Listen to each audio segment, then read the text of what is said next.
the BankTalk podcast, the show where we talk to leaders and experts from the community banking sector. Whether you are a current CEO or aspire to be one, this podcast will give you valuable insights and advice on how to run your financial institution better. Each episode features a different topic and a guest who shares their experience and knowledge with us. Tune in and learn something new with BankTalk podcast. Hi, everyone. Welcome to BankTalk. I'm Rich Carty, your host, sales executive with Remedy Consulting. Today, we have a great episode lined up where we'll be talking to the ABA Core Committee and talk about some of the 2024 results that they had with the survey that they sent out. We'll learn a little bit about the data and questions and parameters of how that worked. We'll be joined by Debbie Whiteside of the ABA Core Committee and Trey Moust of Lois and Clark Bank, chair of core platforms at the ABA Committee. And with that, let's get started.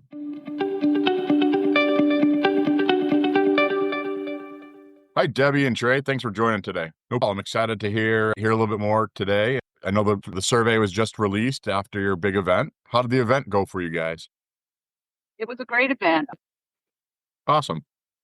Deb, why don't you take a minute maybe to talk a little bit about your background and, what the ABA Core Committee does, and then Trey, I'll let you kind of take it on your side as well.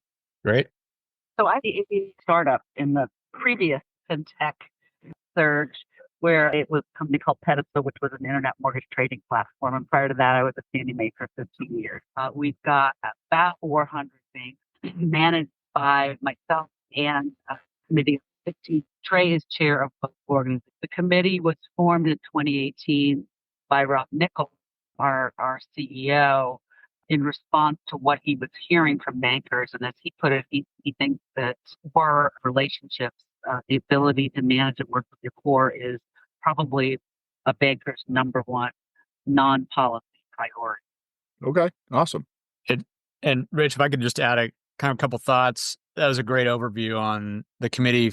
And it's really helpful to hear ABA's perspective on what the committee's focus has been and should be, and then to see how well that aligns with us as member banks. And I remember, and Debbie had mentioned about the Conference for Community Bankers, which is an annual conference that brings bankers and banks nationally to convene into one location and cover a variety of topics that are learning topics, that are general policy and industry matters, and just an opportunity to get to see each other on an annual basis. That is something that's driven from a content perspective, oftentimes by the Community Bankers Council, which is another group within ABA that focuses on policy priorities for community banks and the future of community banks as well.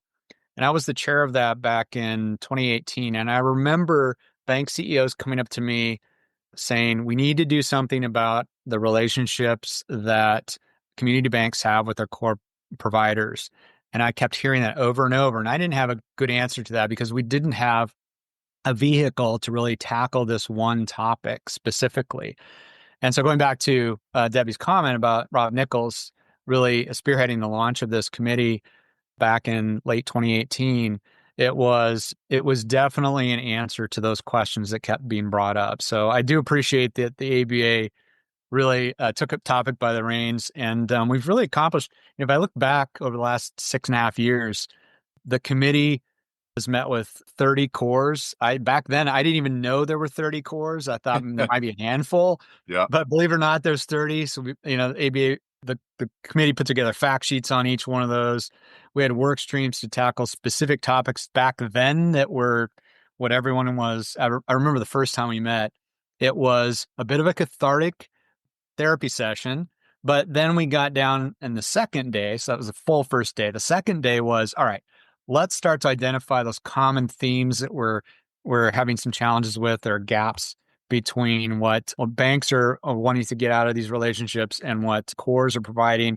And back then, it was really about data access, APIs, contracts, cybersecurity, et cetera.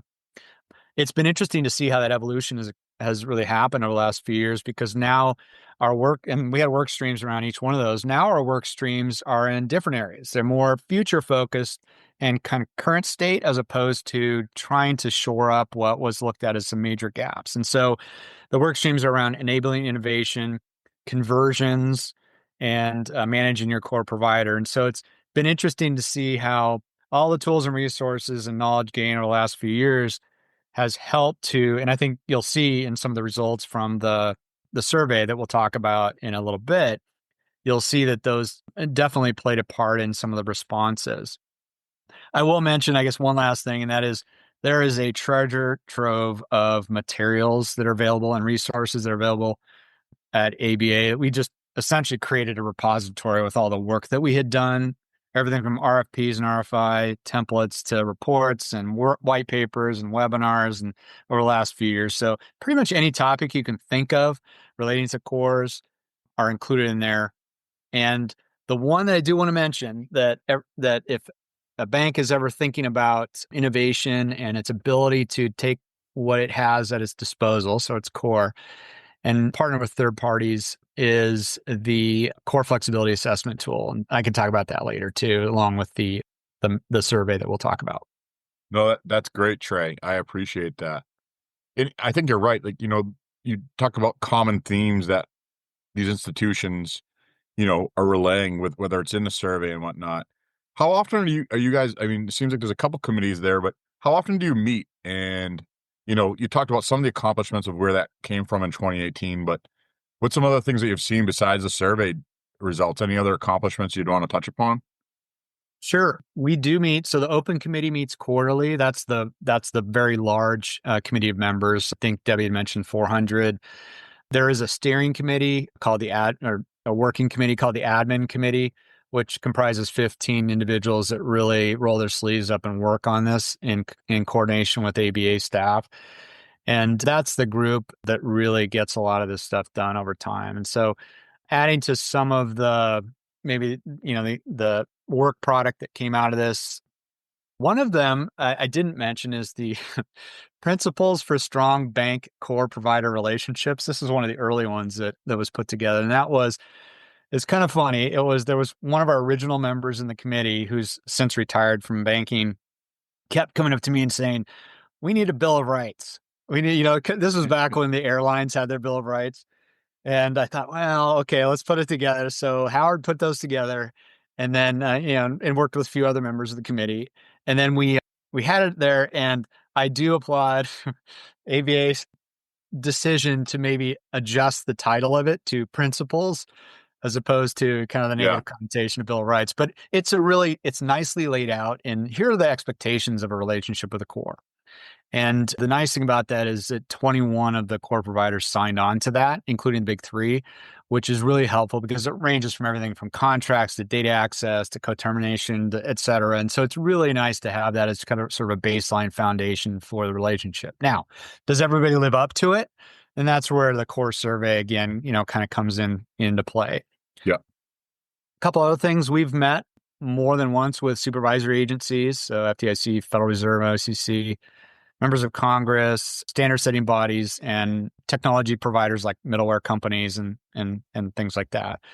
So that's been really helpful, I think, from both setting the stage for outside the core, but those that influence it, as well as policy and regulatory personnel. Another couple things that we did in 2024 that I think maybe banks should be aware of is that we now have the monthly core conversion clinics.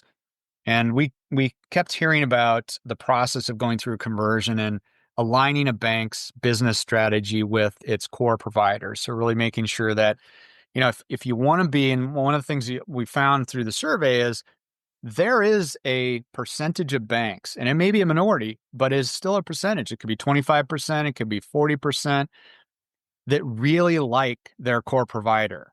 And so I think the takeaways from that are, there is alignment between a bank's business strategy and a core, and there's definite misalignment that's occurring, but there certainly is alignment. So once that business strategy or approach that the bank would like to take and its culture and expectations from a core provider can be matched up with a core provider that fits that, the results are certainly borne out by, in this case, the satisfaction rates in the survey.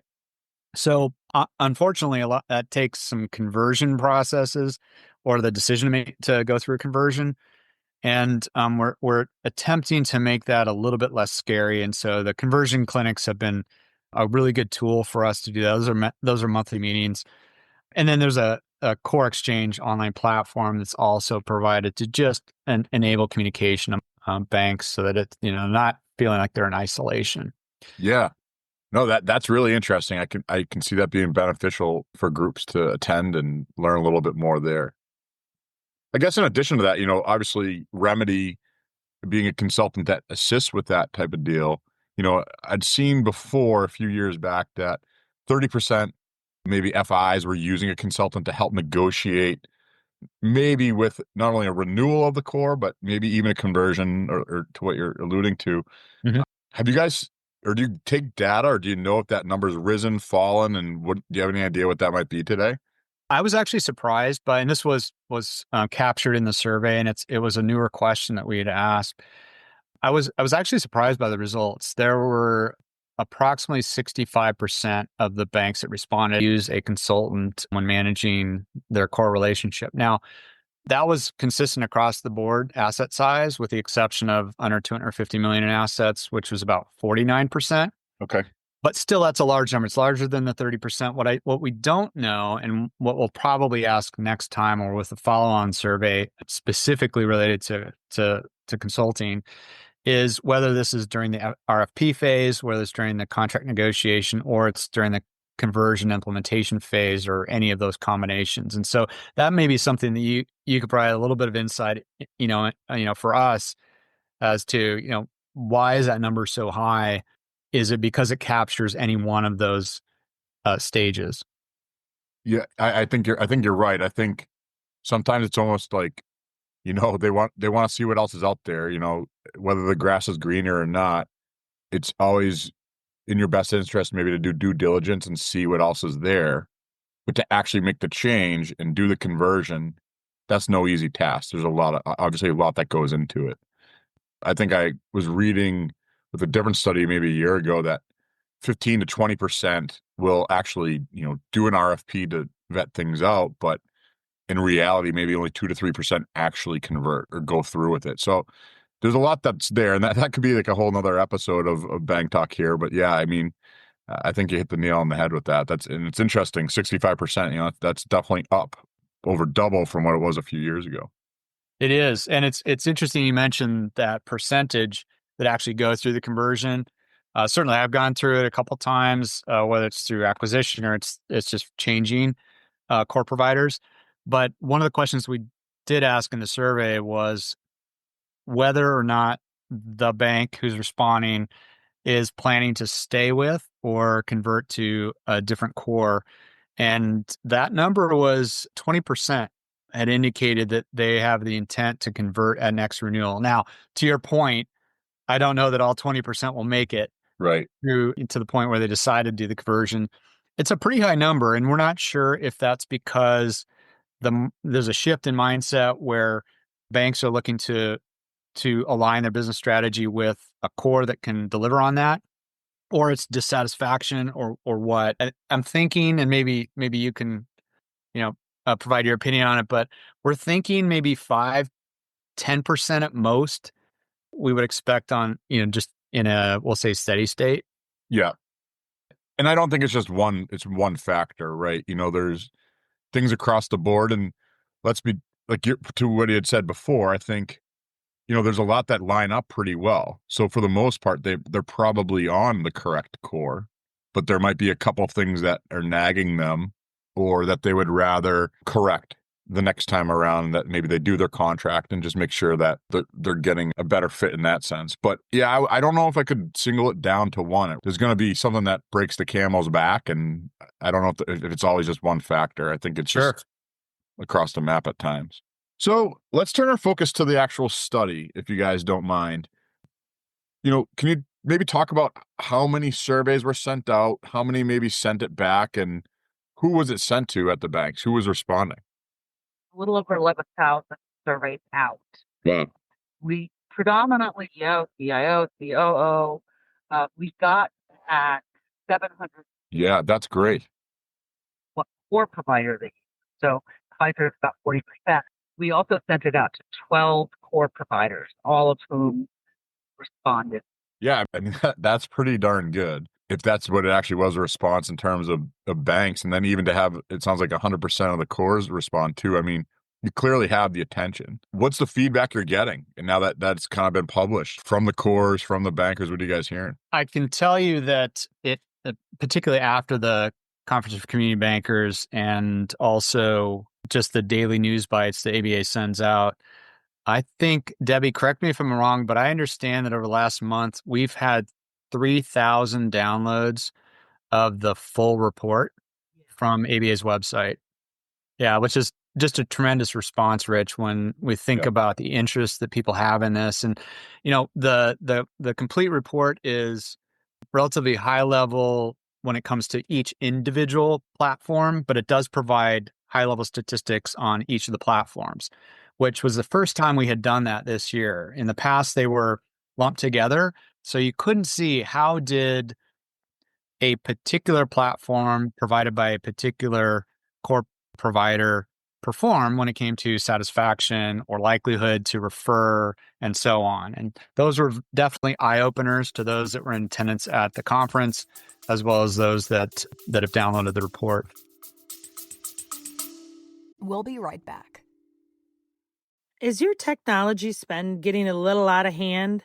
Are you worried about making those big strategic moves because of those hefty vendor contracts? Or maybe you just feel like your technology is currently holding you back.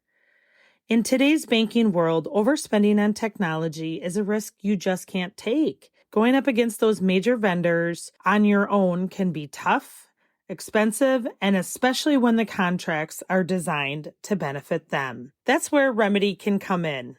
Remedy Consulting helps our clients stay competitive and grow their business with the right technology, products, and their spending strategies. Not a Remedy client yet? Head on over to remedyconsult.net for a free review of your tech stack, spending, and contract terms. Even if you're not the perfect fit, you'll walk away with expert advice and confidence in your technology decisions. Check us out at remedyconsult.net or give us a call at 262-955-7776. Thanks for tuning in, and now let's get back to the episode.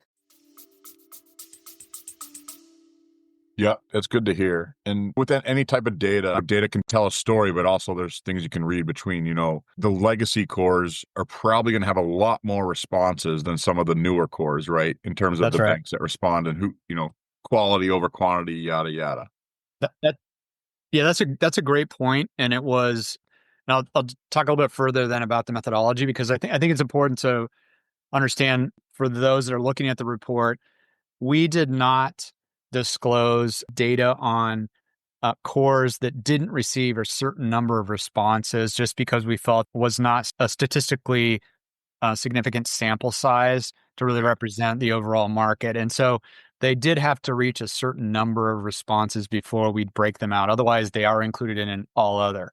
And as Debbie had mentioned earlier, the number of responses were very representative of just the market share that each reflects. And so we felt it was a very good sample from each of the banks that responded. I wanted to touch on a couple things around the results, but they really came out at the effectiveness attributes that Debbie had mentioned earlier were focused on 6 areas, just so we can, when you look at the satisfaction or the effectiveness versus the importance of different attributes, they were in 6 different areas.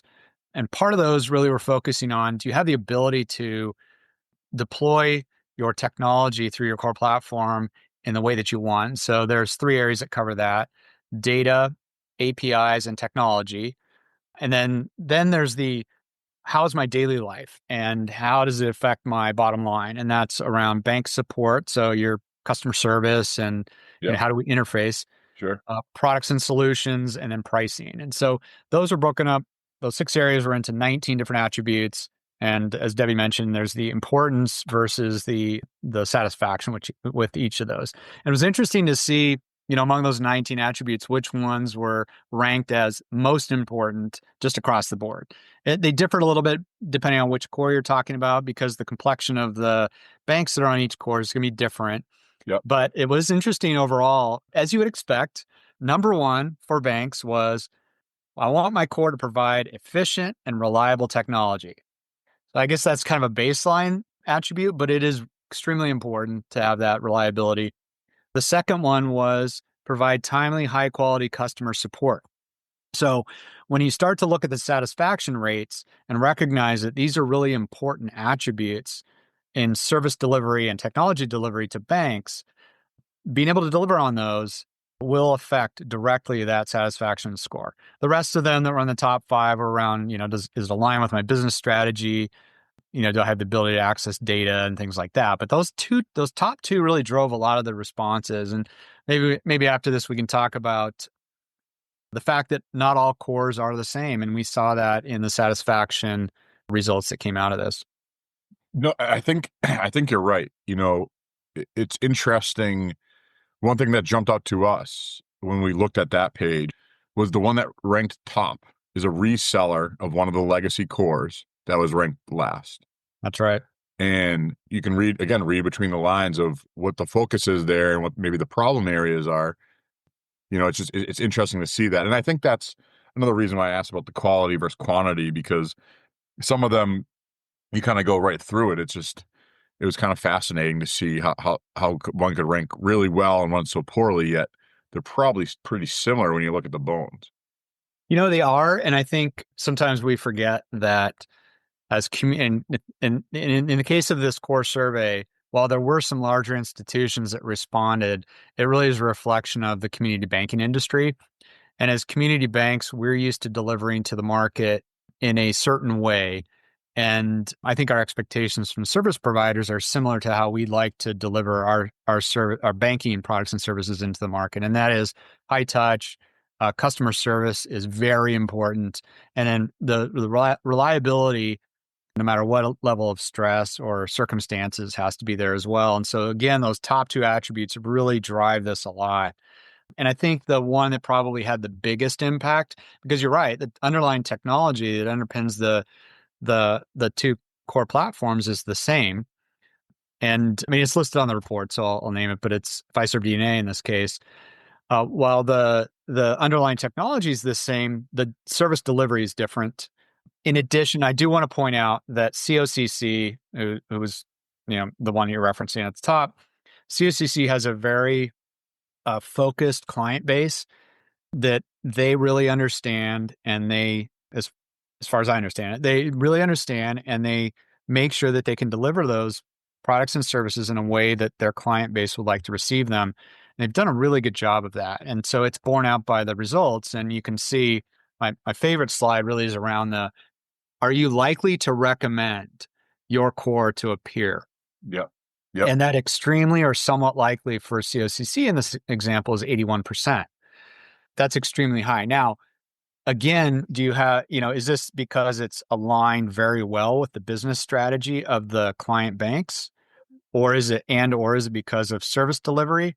Or is it because of the technology? And so, all those factors have to be in play. And I think it goes back to the point made earlier that we're ABA and the Core Platforms Committee is really looking to find the right alignment, in addition to helping core providers bridge any gaps that exist, but banks to really find that good alignment between their business strategy and the right core for them. And even if you look at the one that was down at the very bottom, there still is 17% of those banks that say, yeah, I'd recommend it to a peer. And that's because I think you've got good business strategy alignment with that particular bank versus the others that just don't feel that way. It's interesting because from year to year, I'm sure there are things that change inside the banks, let alone inside the cores between technology, customer service, focus areas. And I think my biggest takeaway is it's probably important to talk to peers. It's probably important to maybe look at this when your contracts are up and just to see what's working, what's not, and kind of go from there and do your due diligence on that side. Absolutely. So, we could talk about this for the next couple hours, but I don't want to make this too long. But Is there anything else I missed or anything else you think that stood out or you'd want to kind of bring up before we kind of sign off here? I don't want to sound like a commercial, but there is a really good repository of material that's available to members and non-members of ABA on aba.com/cores. And I say that because we put a lot of effort into putting those materials together, and so is the ABA team, that banks can use. My objective is to enable the community banking industry to two things: choose its own destiny. So every bank gets to choose its own destiny and to thrive into the future. And we need to make sure we're all rowing in the same direction when it comes to core providers and technology service providers. And I think this goes a long way to help us do that. I think so, yeah. Committee basically focuses on two things, right? And that's talking to the largest cores that are servicing our bank need and want. And then the other piece of it is creating educational materials and resource trade points, all of those things. And this year we're going to start basically managing your core provider effectively. So we'll be creating on. Awesome. I appreciate that, Debbie. And Trey, thanks for the feedback throughout the episode here, obviously. I'll conclude it there. And as they mentioned, take a peek at the survey for anyone who's listened and wants to learn more. And again, thank you guys for joining the show today. I think this was really good information. I appreciate your insight. And like I said, maybe we'll look forward to another one down the road here. Great. Thank you.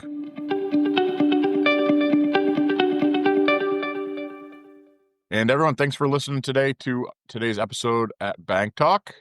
Again, I'm Rich Carty with Remedy Consulting. Have a great day. Keep on listening. Thank you for listening to the BankTalk podcast brought to you by Remedy Consulting. To learn more about the ABA Core Survey, it will be located in the show notes, and it is also on the ABA website. Thanks again, and we will see you in the next episode.